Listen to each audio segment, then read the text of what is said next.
Mes très chers compatriotes, en ces instants critiques pour notre nation, je m'adresse à vous avec la gravité et la solennité qu'impose la situation. L'Est de notre pays, en particulier les provinces du Nord Kivu, du Sud Kivu et de l'Ituri, fait face à une aggravation sans précédent de la situation sécuritaire. Les forces de défense du Rwanda, en soutien de leurs marionnettes du M23, poursuivent leur entreprise terroriste sur notre territoire, semant la terreur et la désolation parmi nos populations. Je partage avec vous la douleur et l'indignation face à ces attaques barbares. Ces actes ne sont pas seulement une attaque contre la République, mais une offense à l'histoire et à la dignité de notre peuple. En ces moments difficiles, je vous appelle à la résilience et surtout à la résistance. Face à cette situation, permettez-moi de vous rassurer.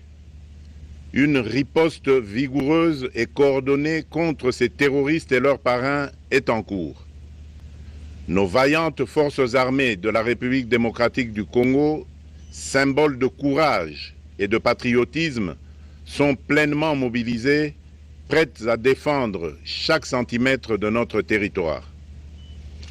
J'ai personnellement convoqué et présidé des réunions de crise avec une équipe restreinte du gouvernement, le haut commandement militaire ainsi qu'une réunion interinstitutionnelle afin d'évaluer les récents développements de la situation et de lever les options pour repousser les agresseurs et reconquérir chaque parcelle de notre territoire.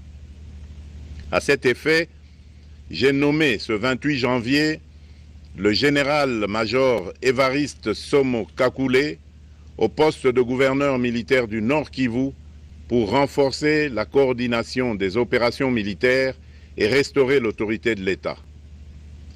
Parallèlement, nous avons engagé d'importantes démarches diplomatiques, notamment au sein du Conseil de sécurité des Nations Unies, ainsi que dans le cadre du processus de paix de Luanda, auquel nous restons pleinement engagés malgré les obstacles. Nous privilégions la voie du dialogue, mais toujours avec lucidité, tout en restant fermement résolus à défendre notre territoire et notre souveraineté par tous les moyens nécessaires. Mais ce combat n'est pas seulement celui des FARDC.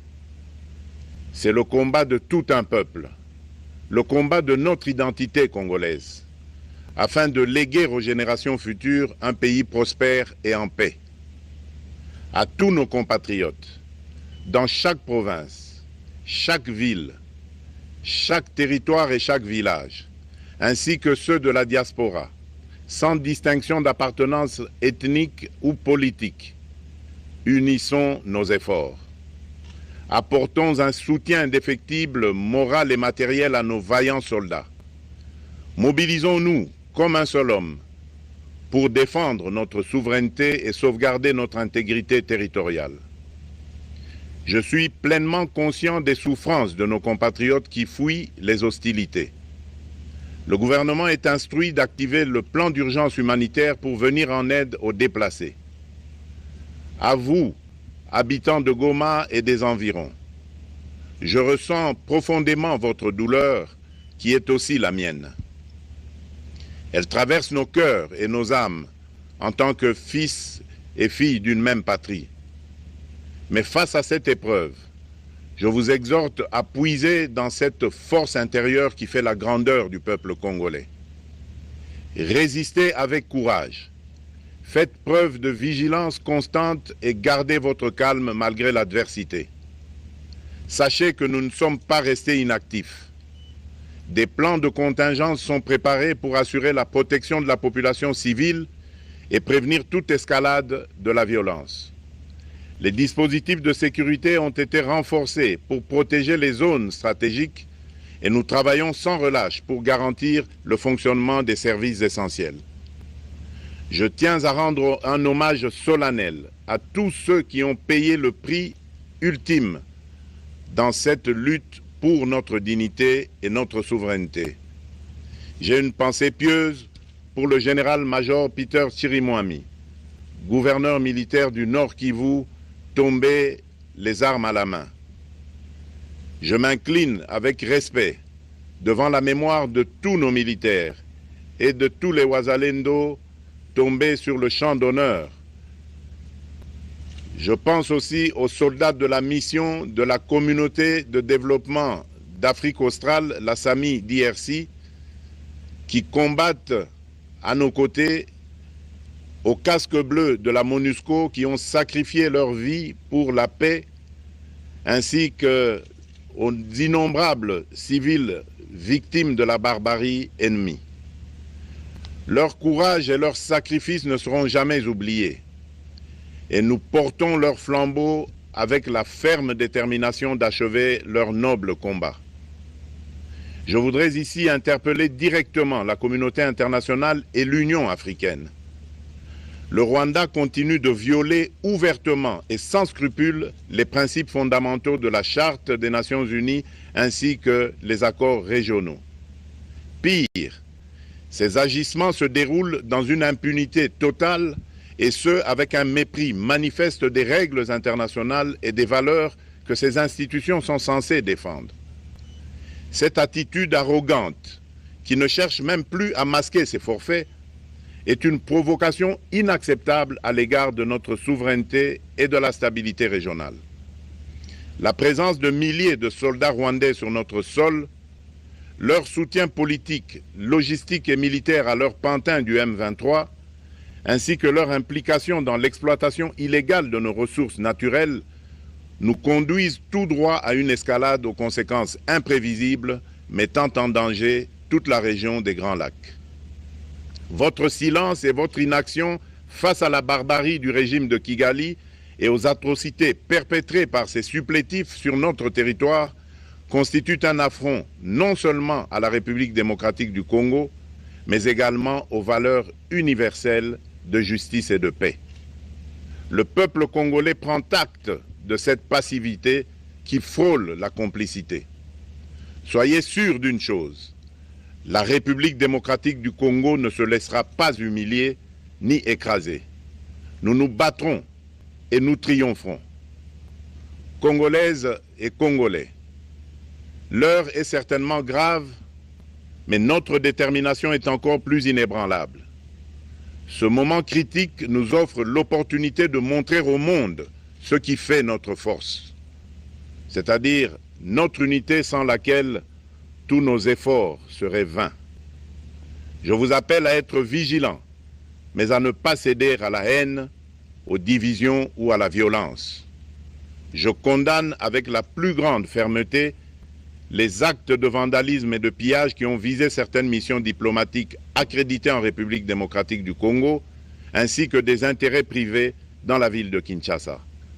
Ces comportements irresponsables dénaturent l'expression saine de notre colère face à l'agression barbare nous imposée et jettent une ombre sur les manifestations pacifiques de soutien à nos vaillantes forces armées qui luttent avec courage et abnégation pour défendre notre souveraineté. Notre engagement doit rester ferme et discipliné. Nous gagnerons cette guerre par notre unité, notre courage et notre sens de responsabilité, et non par la violence aveugle et par l'anarchie. Cette victoire ne sera possible que si chaque Congolais, où qu'il soit, prend toute la mesure du combat qui est le nôtre. J'appelle donc la nation entière, hommes et femmes, jeunes et vieux, acteurs politiques, opérateurs économiques, membres de la société civile, confessions religieuses, artistes et sportifs à se mobiliser, à faire bloc derrière nos vaillantes forces armées et à contribuer chacun à son niveau à l'effort de guerre. J'ai instruit le gouvernement de mettre en place des mesures rigoureuses de réduction du train de vie des institutions et de leurs animateurs afin que les ressources ainsi économisées soient directement réorientées vers le soutien à nos forces armées. Dans cet effort national, j'en appelle également à la responsabilité du secteur privé qui est invité à contribuer activement à cette cause commune. Nos soldats se battent avec héroïsme pour la défense de notre intégrité territoriale et de notre souveraineté. Ils ont besoin de notre soutien total, qu'il soit moral, matériel ou logistique. À la jeunesse congolaise, pilier et espoir de notre nation, je vous exhorte à répondre massivement à l'appel de la patrie. Le moment est venu de vous lever, de mettre votre énergie et votre créativité au service de la nation. Nous devons renforcer nos rangs et chaque jeune Congolais prêt à défendre son pays a une place au sein de nos forces armées. Enrôlez-vous massivement dans l'armée. Vous êtes le fer de lance de notre projet et votre mobilisation est déterminante pour la victoire finale. Aux braves populations du Nord Kivu, du Sud Kivu et de l'Ituri, vous êtes le symbole de la résilience congolaise, une source d'inspiration pour toute la nation. Vous n'êtes pas seuls dans cette épreuve. La République tout entière se tient à vos côtés, unis dans l'espoir et la lutte. Ensemble, nous ferons face et surmonterons cette épreuve. À nos vaillantes forces armées et aux vaillants patriotes Wazalendo, véritables sentinelles de la souveraineté nationale, je rends un hommage appuyé et vous exprime au nom de toute la République notre reconnaissance infinie et notre fierté inébranlable.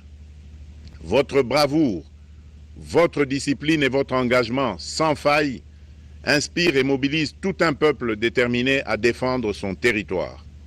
Sachez-le, la République ne vous abandonnera jamais. Votre combat est le nôtre et vos sacrifices ne seront jamais oubliés. Vous incarnez l'honneur de la nation congolaise.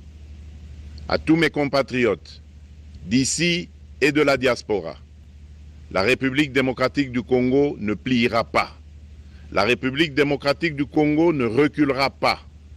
Je ne vous abandonnerai jamais. J'en fais ici le serment. Le soleil n'a pas cessé de briller sur notre patrie. Ensemble, main dans la main, nous surmonterons cette tempête et nous ouvrirons une ère nouvelle de paix et de prospérité pour les générations futures. Que Dieu bénisse la République démocratique du Congo et son peuple. Je vous remercie.